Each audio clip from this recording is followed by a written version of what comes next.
Hello everyone. Today I will tell you a story. The story is titled, Cleaning the House with Tama. When the boss doesn't help but is always there, please like and subscribe to my channel if you appreciate me. You can skip this if you don't like this video. Thank you very much. The story begins as follows. Good morning, everyone. Welcome back to my daily life vlog. And yes, today is that day. The day I finally decided to clean the house after pretending not to see the dust for a whole week. Armed with a broom, a mop, and questionable motivation, I took a deep breath and said out loud, "Okay, let's do this." That was the exact moment Tama appeared. Tama is my cat. More accurately, Tama is the boss of this house. He doesn't respond when I call his name, but the second I touch a cleaning tool, he materializes like a summoned spirit. I swear, I didn't hear him walk in.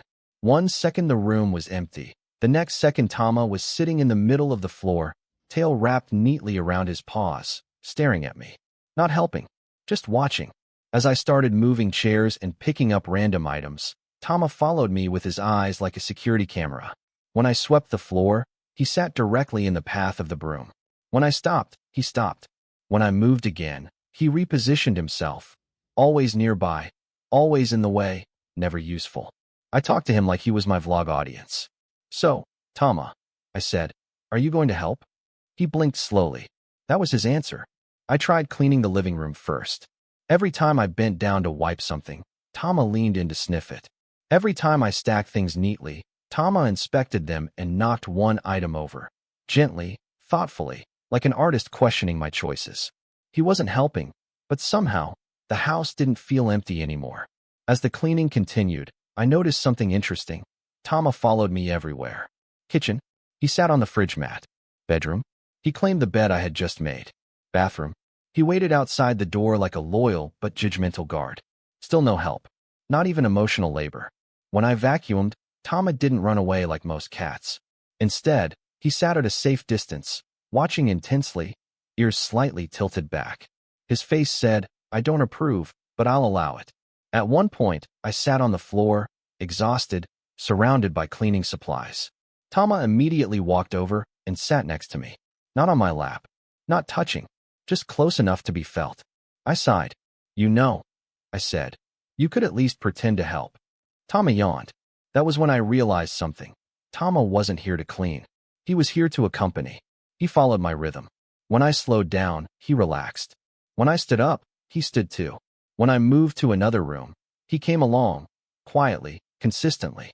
While I wiped shelves, I started talking to him about random things. Work stress, unfinished plans, how cleaning somehow made my thoughts clearer. Tama listened in his own way, occasionally flicking his tail or adjusting his position. There was a strange comfort in it. The house slowly became cleaner. The floor looked brighter. The air felt lighter. And Tama, still not lifting a paw, remained beside me like a silent teammate who refused to do tasks but never abandoned the mission. By the time the cleaning was done, I sat down on the couch, tired but satisfied. Tama jumped up next to me, curled into a perfect circle, and fell asleep within seconds. The universal sign of a job well done, his job, apparently. Looking at him, I realized something important. In life, not everyone shows support by doing. Some show it by being there. Tama didn't help me clean the house, but his presence made the task feel lighter. He reminded me that companionship doesn't always look productive. Sometimes it's quiet. Sometimes it's just sitting nearby, sharing the same space. In our busy modern lives, we often measure value by efficiency and results. We expect ourselves and others to always help, to always contribute in visible ways.